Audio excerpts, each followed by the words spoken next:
आउज़ुबिल्लाहिमिनश्शैतानिर्रजीम बिस्मिल्लाहिर्रहमानिर्रहीम। अस्सलाम वालेकुम प्यारे बच्चों, उम्मीद करती हूँ सब बच्चे घर में खैरियत से होंगे। आज मैं आपको क्लास पंचम की किताब उर्दू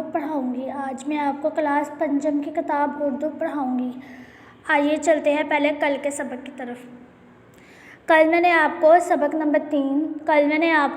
नंबर 3 हाजरा असूद की कहानी की मैंने आपको मशक। हमने कल सबक नंबर 3 की मशक सवाल नंबर 1, सवाल नंबर 2, सवाल नंबर 3 कर ली थी। उम्मीद करती हूँ सब बच्चों ने इसे अच्छे से याद किया होगा और इसका होमवर्क भी किया होगा। आइए चलते हैं आज के सबक की तरफ। आज हम करेंगे सबक नंबर 3 की अगली हाफ मशक। सवाल नंबर 4 एक जैसे मायने देने वाले अल्फाज मुतरादिफ अल्फाज कहलाते हैं। एक जैसे मायने देने वाले अल्फाज मुतरादिफ अल्फाज कहलाते हैं। जैसे आबरू का मुतरादिफ है इज़्ज़त। और आतिश का आग दिए गए अल्फाज के मुतरादिफ लिखें। आइए चलते हैं इसके अल्फाज मायने। मुतरादिफ का मतलब है मायने।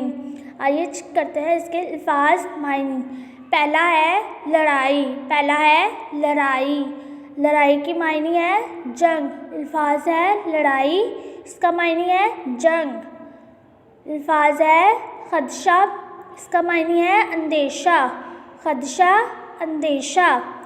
अल्फाज है एहतराम, इसका मायने है इज़्ज़त। अल्फाज है एहतराम, इसका मायने है इज़्ज़त। अल्फाज है मजबूत, इसका मायने है पक्का। अल्फाज है मजबूत, इसका मायने है पक्का। दोबारा से पढ़ते हैं अल्फाज मायने। लड़ाई, जंग, खदशा, अंदेशा, एहतराम, इज़्ज़त, मजबूत, पक्का। आइए चलते हैं सवाल नंबर 5 की तरफ। दो या दो से ज़्यादा अरबी और फ़ारसी अल्फाज को मजमूआ मरकब कहलाता है। दो या दो से ज़्यादा अरबी और फ़ारसी अल्फाज मजमूआ मरकब कहलाता है। जैसे हाजरा असूद, ये दो लफ्ज़ है ना, हाजरा असूद, इसे कहते हैं मरकब। दो या दो से ज़्यादा अरबी और फ़ारसी अल्फाज का मजमूआ मरकब कहलाता है। जैसे हाजरा असूद। इस सबक में इस्तेमाल होने वाले मरकबात तलाश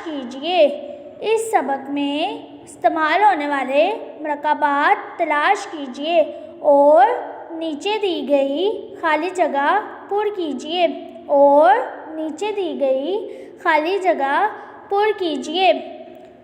पहला है खाना काबा। दूसरा है काबिल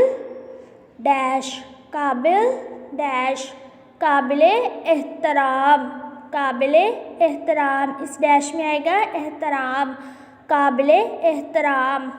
तीसरा है दस्ते मुबारक।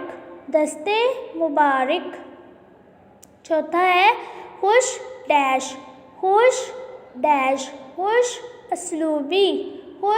असलूबी। पांचवा है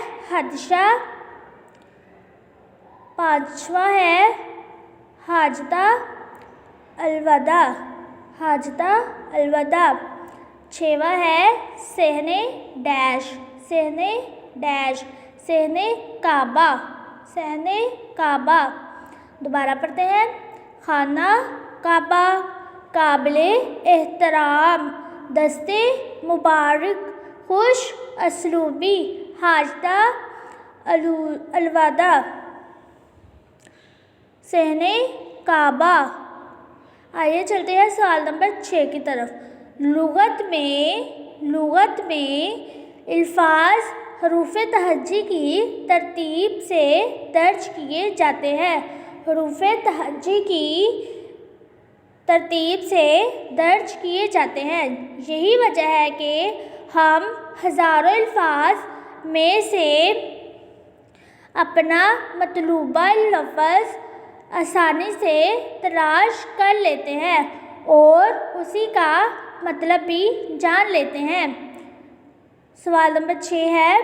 लुगत में अल्फाज हरूफ तहज्जी की तरतीब से दर्ज किए जाते हैं। यही वजह है कि हम हज़ारों अल्फाज में से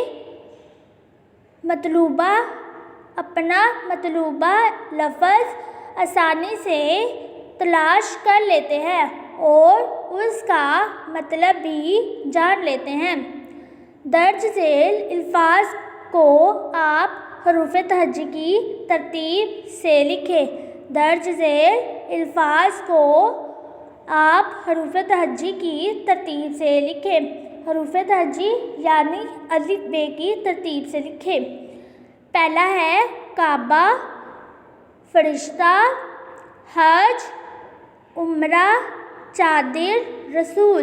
आइए चलते हैं इसको हरूफ तहज्जी की तरतीब से लिखते हैं। पहला आएगा चादर, हज, रसूल, उम्रा, फरिश्ता, काबा। पहले आएगा चे, फिर हे, फिर रे, आइन, फे, काफ। चादर, हज, रसूल, उम्रा, फरिश्ता, काबा। चादर, हज, रसूल, उम्रा, फरिश्ता, काबा। उम्मीद करती हूँ सब बच्चे इसको अच्छे से याद करेंगे। सवाल नंबर 4, सवाल नंबर 5, सवाल नंबर 6 को अच्छे से याद करेंगे और सवाल नंबर 6 का घर का काम कॉपी के ऊपर या शीट के ऊपर करेंगे। सवाल नंबर 6 अपनी शीट पर करेंगे। उम्मीद करती हूँ कि सब बच्चों को अच्छे से समझ आ गई होगी। कल फिर मुलाकात होगी एक नए सबक के साथ। अल्लाह आपको और मुझे अपने ज़मान में रखे। आमीन। अल्लाह हाफ़िज़। शुक्रिया।